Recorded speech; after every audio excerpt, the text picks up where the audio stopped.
Here we go.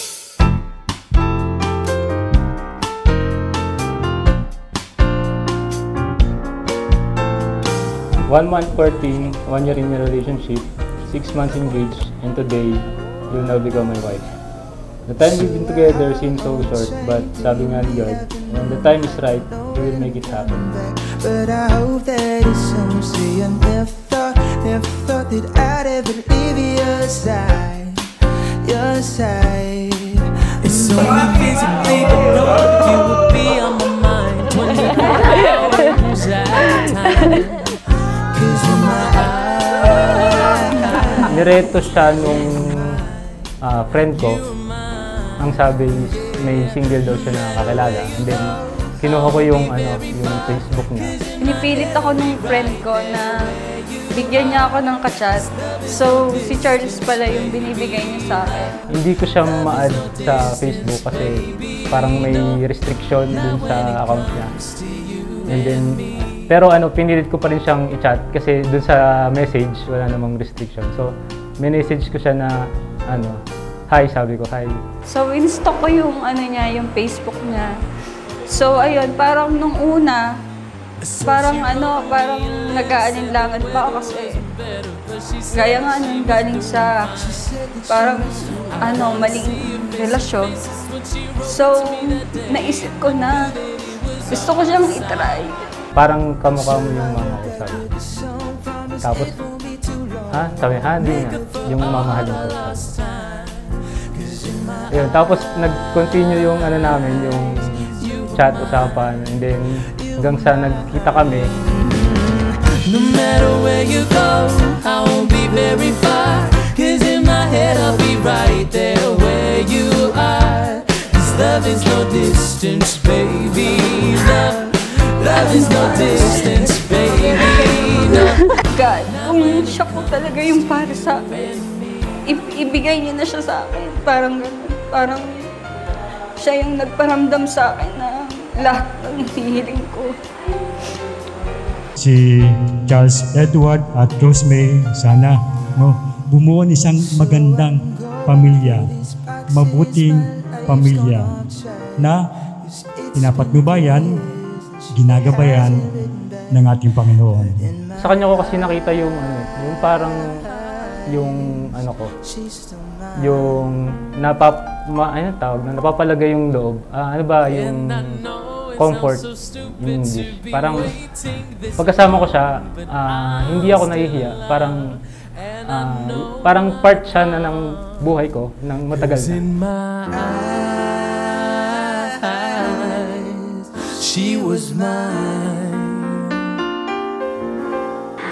First and foremost,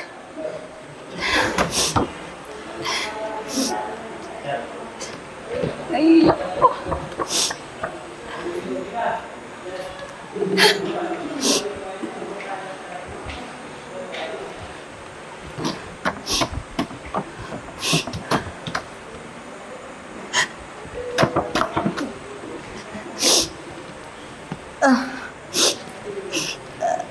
I want to thank God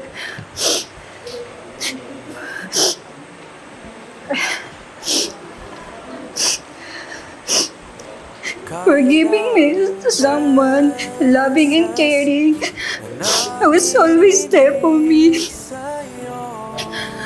Mahal, it's hard to believe that this day has finally come. I prayed to God for a man who's so kind, who makes me feel that I'm the most important person in the world. Para sa akin, wala namang kulang sa'yo. Yung lahat ng sign na hiniling ko kay God, parang nasa Kanya na po. Parang siya yung nagbigay lahat ng good sign na hiningi ko kay God. Then, ayun po, hanggang sa tinaray ko po siya na kilalanin na isa po sa sign na hinihingi ko na ipakilala niya ako sa magulang ko. Ay, thank you. Thank you.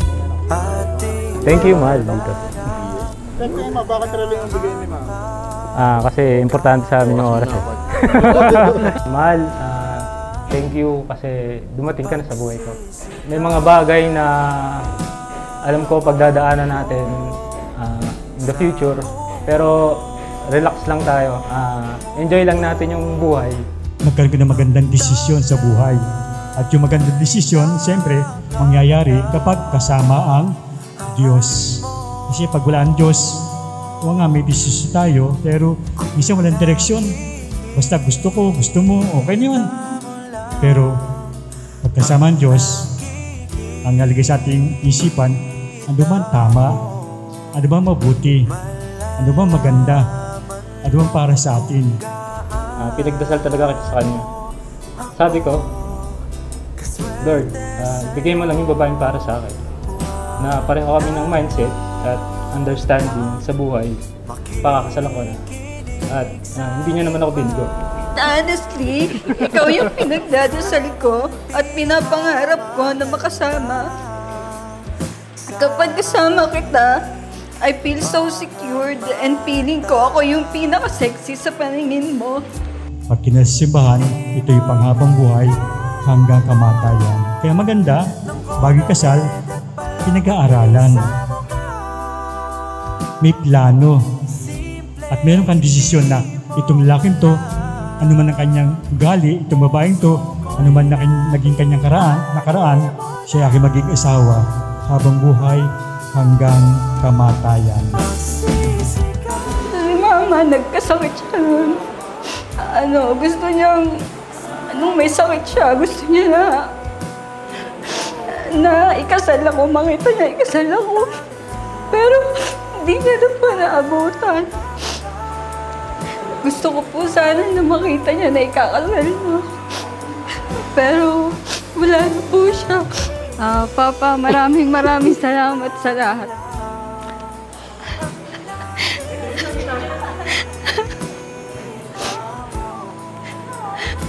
I want to spend my today and all my tomorrows with you, Rosemary. Thank you for saying I do and joining my journey. I love you. Always remember na nandito lang ako and I will support you sa lahat ng bagay na gusto mong gawin. I will be forever your wife and best friend. And I promise to you na magiging mabuting asawa at ina ako sa magiging mga anak natin. Magiging tapat at loyal ako sa iyo at mamahalin kita hanggang sa pagtanda natin. Love, Rose.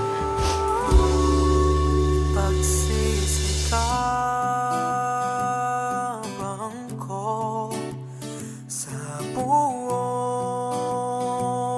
mundo, ang taglay na kaganda